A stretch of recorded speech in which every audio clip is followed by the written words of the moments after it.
guys, and welcome back to another exciting edition of Cammy's Comic Corner. I'm your host as always, Cammy. Now I know it's felt like forever since you've had a review show because the whole Cammy's Comic Corner episodes and all the Geeky Talkie episodes and the Book of the Month episodes. Well, fear not, now I'm back on track. I have to go through still 3 weeks worth of back issues just to stay current with these picks. But hey, you know what? I'm here to serve you. I am your mere humble servant. Just don't ask to borrow money because, well, I'll have to kill you. But enough about the chit-chat. Let's get on to the picks of the week. Got a Fast Five this episode. No pick of the week, unfortunately. But still, just because of the Fast Five doesn't mean they're not going to be good. So let's get started with Dark Horse. We have Baltimore, The Plague Ships, #1. This is the latest Mike Mignola creation. Well, Mike Mignola and Christopher Golden. But it's set in the Hellboy universe, 1916. After the war in France, there's this plague going on, and then we have this Lord Baltimore. Not of the States. This is France. You know, they had that name back then too. Lord Baltimore. He has a peg leg. He is armed to the teeth with like everything from just spears to guns, knives, swords, clubs, whatever. He is hunting vampires. Not just vampires, but German vampires. That's right. The Krauts were in World War I as well. They just can't seem to stay out of trouble, can they? But anyway, these German vampires are plaguing the city. They're feasting on the weak, and it's Lord Baltimore. He is in search of one vampire in particular, the leader Hygus, but unfortunately all he can do is kill the ones nearest to him. Some lightning comes down, hits a zeppelin, makes that explode, kills them all, and he gets, when he awakens, he's with these witches, and they want to help out. This younger witch in particular, she wants to get away from this town, wants to go and help him on his quest. The villagers think he's the devil because of all this mischief of lightning falling from the sky. So they put him in prison, and now he's going to be judged. Well, this isn't good for him because he doesn't want this, judge, jury, and execution on the same day. He wants to go hunt vampires, and this young witch might be able to spring him from prison to see what's up. Gorgeous art by Ben Stenbeck, gorgeous colors by Dave Stewart. If you're a fan of the Hellboy universe, this is a new character for you to enjoy. The dude is a total badass. Next up from DC, we have Brightest Day #7. Now, drumroll please. Something finally happens. Now we know, instead of just like, why are we back? Why are you back? Why isn't this guy returned? Now, these guys are on their own separate missions. I'm sure a lot of you were feeling the same way of, is anything going to happen? Why are they back? Can someone answer questions, please? Oh, I hope this isn't lost again. Not to worry. Every single character that was resurrected is on their own personal journey. For Carter Hall, it's to stop the Queen. For Martian Manhunter, it's to burn it all down. Firestorm, stop the Black Lantern firestorm. Shira, save Carter from Hath Set. Osiris, free Isis. Hawk, save Dove. Boomerang, throw the boomerang at Dove. All this shit's going to be intertwined now, and now Deadman, it's up to him to, because the entity of the White Lantern has been talking to him. That's why he's able to lift up the lantern. The entity is guiding him around across the universe. It's up to him to find a replacement entity / savior for Earth because the White Lantern entity is dying. So now it's up to Deadman to find out who it is. It's going to be another little quest. It's all aboard the Magic School Bus. We are off in the DC universe to find that savior. So good stuff is finally happening. A lot of cool scenes. Gorgeous art in this issue. Brightest Day #7 just made things a lot more interesting.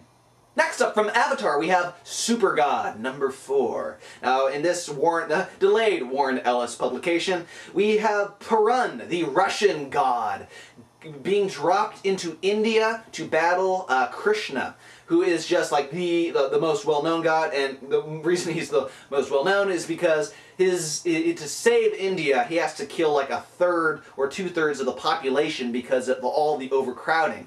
So now it's the battle of the gods. It's Perun versus Krishna.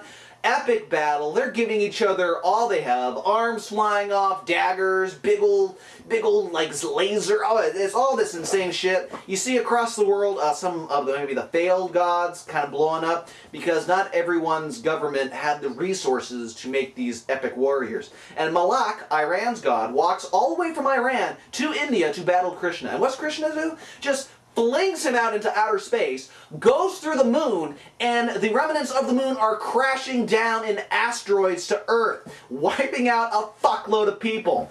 Holy shit, can the battles get any more epic in this? Supergod, I cannot wait for this series to end. It feels like it's being delayed forever, but whenever it comes out, it packs a punch. Thank you, Warren Ellis, for being your insanely badass self as usual. Next up, from DC, we have Red Robin number 15. Now, Vicky Vale is very close to finding out the whole secret identities of everyone in the Bat family. She has her nice little wall of thick pictures, and she's putting together, well, that looks like him, he looks like him, and so because of this, Tim he wants to get out of the spotlight. He wants to throw her off the trail, give her a red herring. So at the same time, he also wants to, make the guilty cops come out forward. He wants to rat on them, pretty much. The Neon Knights outreach program for teens, they have dirty cops plagued. Well, just two, but it feels like a plague. And he's going to make a press conference and release the names then. But in the meantime, he's doing the old switcheroo, and as he gets shot by an assassin, it's not really him who gets shot, but Red Robin does apprehend the assassin, and it throws Vicky Vale for a loop. It was actually Miss Martian who took the bullet dressed as Tim, but didn't harm her.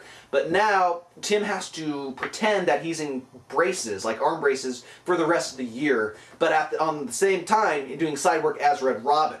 So he's keeping people off their game, and people can't put two and two together to figure out that he is Red Robin. Well, Anarchy's very mad because he thought he was this close to finding out who Red Robin was, had Tim in his sights, but he's like, son of a bitch, now I'm never going to find out who it is. Very cool stuff. I'm enjoying this arc, and hopefully we're going to see a lot more cooler stuff in the future. And finally this week from Marvel, we have S.H.I.E.L.D. number 3. Now, this issue is focusing on Sir Isaac Newton, and he's taken a roam into the underground city to meet Galileo, and then we see the whole history of Galileo battling Galactus in Venice in 1582, and how they had to combine all the minds of the Brotherhood of S.H.I.E.L.D. together to make this pulsar ray, all the human focus, to take out Galactus. And then we go into a little bit more history of all the things that happened before that, and then pretty much Newton was sent to the Deviant City out in the Himalayas to learn about the knowledge that man has never known. So he has to go with these creatures, live among them, take his whippings, just to learn the knowledge, and then burn the place down to the ground so only he is the one who knows it now. Also, we get introduced to Nostradamus. He is kept alive all these years to make predictions and, see into the future, and he sees that with the Leonid and Leonardo da Vinci coming back, shit's about to get real. But S.H.I.E.L.D.'s motto is always, today is not the end of the world. So it's moving along. It's really entertaining still. Dustin Weaver's art and Jonathan Hickman's story go together like bananas and peanut butter. If you've ever had those sandwiches, they're delicious. But enough about food. Let's get back into comic books.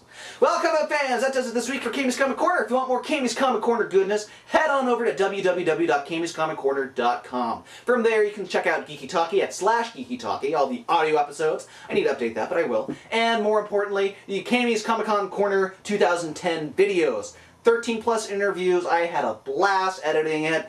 And yes, please, go enjoy. I'm sure there's an artist or a writer in there that you really love, and guess what? I get to interview them. Also, if you like any of the kick-ass t-shirts that you see me wearing, maybe I'm the white entity. Maybe you're the white entity. Maybe we shall, rise up in white power together. That doesn't sound right. Head on over to www.deadlinegraphics.net and send Kelly an email. He has all the best of Marvel, DC, Image, Dark Horse, custom-made t-shirts galore, whatever you want, he can make it for you. The deal going on for the month of August is buy any t-shirts and get the third one free. With a deal like that, there's only one name that you can trust when it comes to comic book t-shirts, and that is Kelly at DeadlineGraphics.net. Also, big shout out to Rising Sun Creations at rsc-online.com. They have a gorgeous online store at rsc-online.com where you can see many of the pics that you heard me talking about this week available for purchase. Also, if you live in the San Diego area, stop on by their Mission Valley location and say hi to Ed and the crew. Tell them that Cammy sent you. Big thanks again to Rising Sun Creations. Well, comic book fans, that does it this week. The book of the month for August is Marsh Rocket. Go check out that review if you haven't already. And then keep an ear out for more Geeky Talkie episodes in the future. I've got some plans. Dexter, maybe, a creator interview here or there. Who knows? You're just going to have to pay attention to the RSS feed or on iTunes. So that does it this week for Cammy's Comic Corner. I have been your host, Cammy. Now, I'm going to go do some more cooking with Cammy. Waffles. S.H.I.E.L.D.